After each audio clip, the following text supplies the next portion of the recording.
Hey, welcome back to another episode of the Open Mic Podcast. I'm Noah Jones, your host, and today I'm being joined by Paul Martin, the Artistic Director of the Mansfield Jazz Orchestra. How are you doing today, Paul? I'm doing great, thank you. Yeah, I'm excited to have you here. We're going to talk a little jazz, and why don't you just get started by telling us a little bit about what you do as the Artistic Director of the orchestra? Okay, yeah, I'm the Artistic Director of the Mansfield Jazz Orchestra, which is a part of the Richland Academy of the Arts.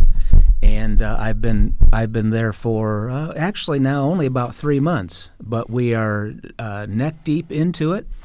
Originally, I'm from Ashland, where I've been involved in jazz and big band jazz pretty much all my life, with playing and composing and arranging and band leading, and have been given this opportunity to come over here to lead what I think is going to become something very similar to what you would see in larger cities, something very important for Mansfield.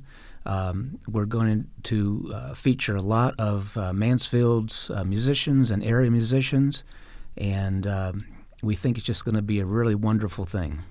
Yeah, you know, it's really cool how a lot of the open mic podcasts that I've had before are I mean, they're professional because they get paid, but there's a difference, I guess. It's more or less they're playing because they love music. Right. And they're all really great, but I think that there's a really cool and large amount of really great musicians in these orchestras that you're a part of or conducting. Absolutely. And it's phenomenal that they're here in Mansfield. That's right. And you were telling me that the makeup of the band is pretty much people who were from here, grew up here, or are here now. Right. Can you just talk to me a little bit about the makeup and Sure. maybe even more about the effectiveness of them being able to play so well? Right. We currently have approximately, I would say, half the band is either from Mansfield or surrounding cities such as Ashland, Gallion, so forth. And there are a couple guys that we brought back that were raised here in Mansfield. John Hall, who's the son of Percy Hall, is our one of our trombonists. One of our saxophonists is Brian Olszewski, whose father and mother were here in Mansfield back in the day. He's both John and Brian are from Columbus right now. They are just fantastic musicians. And then we do have some folks that are from the Cleveland and Columbus area that are friends of ours. And also just fantastic musicians that have played with the best of the best, and we have put together this personnel because we know that it's going to work perfectly together. And our hope is over time to have it be not so much our friends from outside, but even more of the great musicians that are here in the Mansfield and Ashland Gallion area. How does one attract not musicians, but how do you let people know, besides being on the Open Mic Podcast, about the fact that there is really great music being performed here, and we're not, say, Akron or Columbus? Right. It can be difficult. We've done a lot on Facebook. We've seen a lot of people take notice to this on Facebook. We've done some of the old school things, of course, newspaper, posters.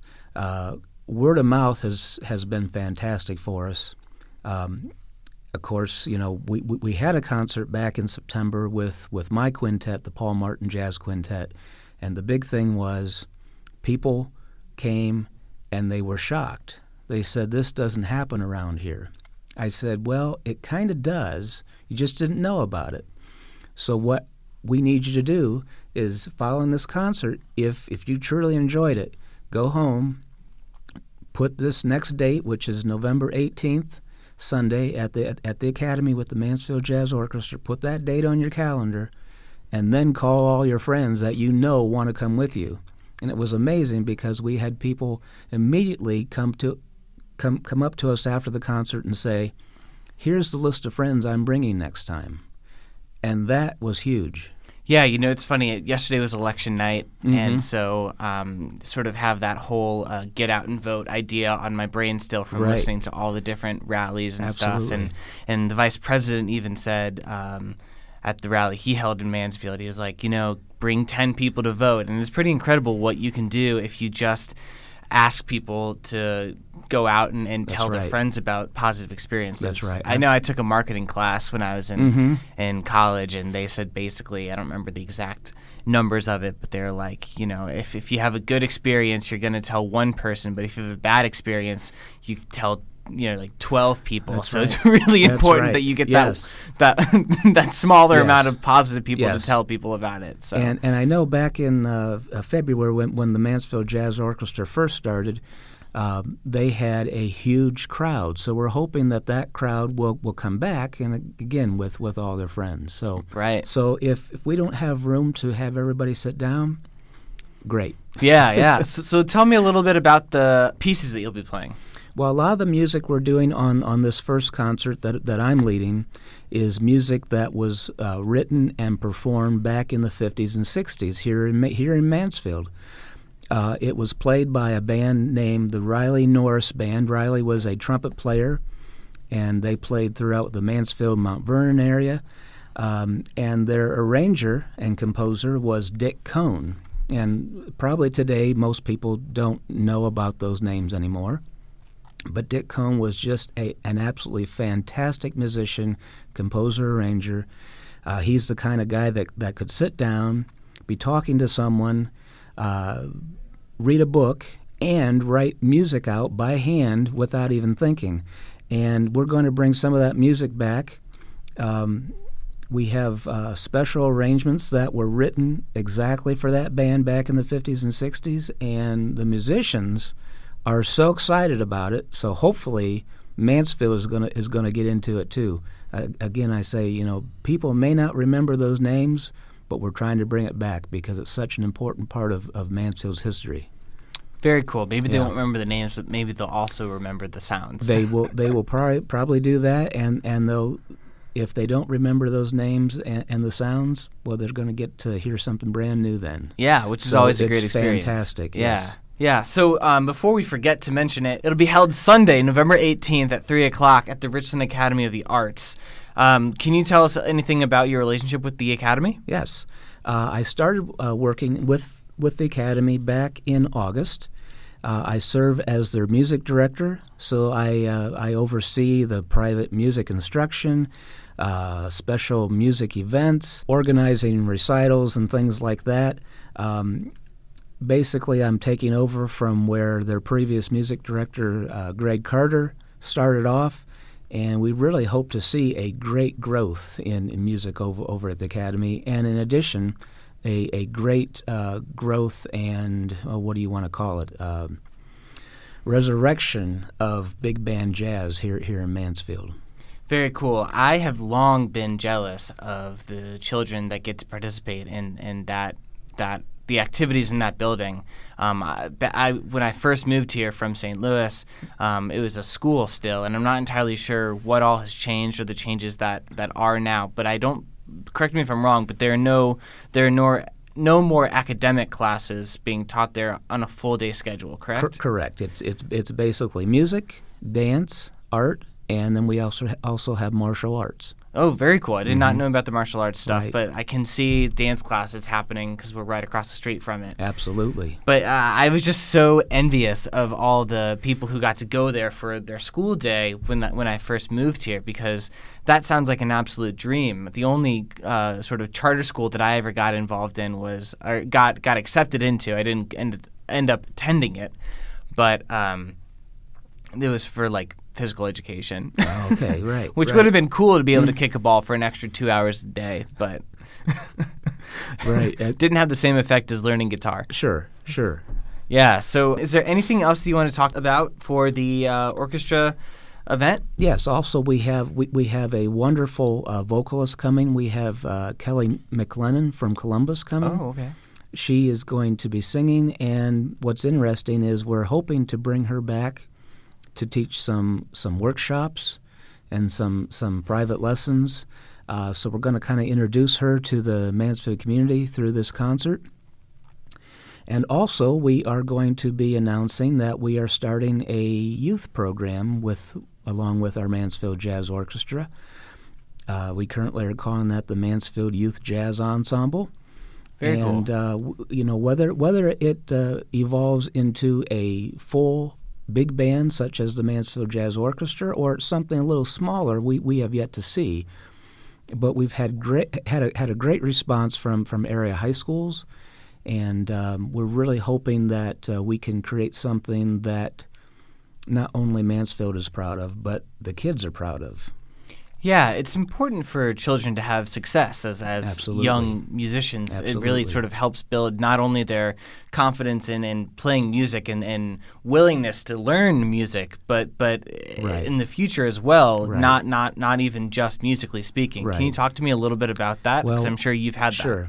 Well, I grew up in Ashland, and my high school band director, who was Dick Johnson, and you can go over to the academy and see his picture over there. He was really an amazing person, and he was able to create at Ashland High School really something that no other place had. We strove for, I don't know if that's a word, strove.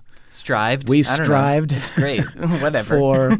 for absolute excellence, and it was funny because a lot of kids would say, "I don't want to be a part of that because it's no fun. You guys don't joke or do anything. You just go and you play music." And we got our level to such a point that we then found that new level of fun. We played well. People knew we knew how to play well. And if we went out to a jazz festival or played a concert, other people knew who we were because we dressed a certain way and we played a certain way.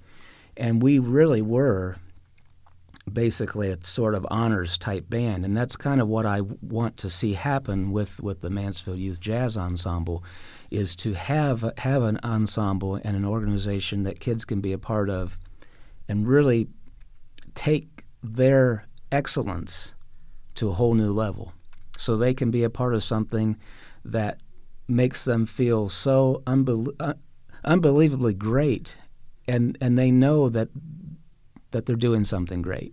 Yeah, I have a similar experience. I was a choir kid in high school, and our choir was Webster Groves High School. It was probably one of the best high school choirs in the state of Missouri. Wonderful. And I'm a very competitive person, and nothing was cooler than getting all ones at like your competitions and stuff. Mm-hmm. And so I know exactly the feeling that Right. you're talking about. You had whenever you got to perform, because it was nothing wonderful. Yeah, nothing is cooler than being able to really nail down a piece of music that you have worked for Right. weeks on. And I know that kids still can have that desire to be that good. Right. We would get music from our director, and he didn't have to say, "Go home and practice." We knew that we went home that night and practiced, and the next day we should have it ready. Mm-hmm. And we never wanted our director to say, "Well, gee, we I don't know if we can do this song." Right. We had it ready, and I mean, one of the great things is our director, Mr. Johnson. He was involved with some very, I don't know if I want to say influential people, but he was great friends with a lot of the great jazz artists and composers and arrangers of the day. And I don't know if he knew how much he meant to us, but we did it all because we had we respected him. And I know there are kids out there, because I see them over at the academy, that are just like that. They have that desire to do well. They have that desire to, I don't know if I want to say honor their directors or what, but I can see it. So I know it's still out there, and I know it can happen. Well, that's great. So one more time, Sunday, November 18th at 3 p.m. at the Richland Academy of the Arts. Paul Martin and his Mansfield Jazz Orchestra will be taking the stage and reliving some 50s and 60s music. That's right. And it'll be a really great time. It's going to be wonderful. We're going to have a great band. If it's been a long time since you've been out to hear a really good big band, this is the one you want to come and hear, November 18th. How many people are in your band? We have, I believe it's an 18-piece big band. Okay. 5 trumpets, 4 trombones, 5 saxophones, piano, bass, and drums, and a singer. And I'll be up front waving my arms. What's the minimum for a big band to still be a big band? Well, that's interesting. You can scale it down quite a bit and still consider it a big band. Basically, big band is a term for the old swing bands, back in the 30s and 40s. Right. And they would range anywhere probably from 13-piece, and I know big bands that are now up to 23-piece big bands. Wow. And it just depends on what kind of music you're actually playing, whether it's Glenn Miller, Count Basie, Stan Kenton, or something else. Okay, awesome. Is there anything else you wanted to brush over? I'll tell you, that's really about it. I just want to make sure people know that there's going to be some great musicians out here on the 18th at the Academy, so please come out. We really hope you all will, and it's going to be a wonderful afternoon. Fantastic. Well, thank you so much for joining me, Paul. Thank I really you, appreciated Noah. it. I appreciate it, too.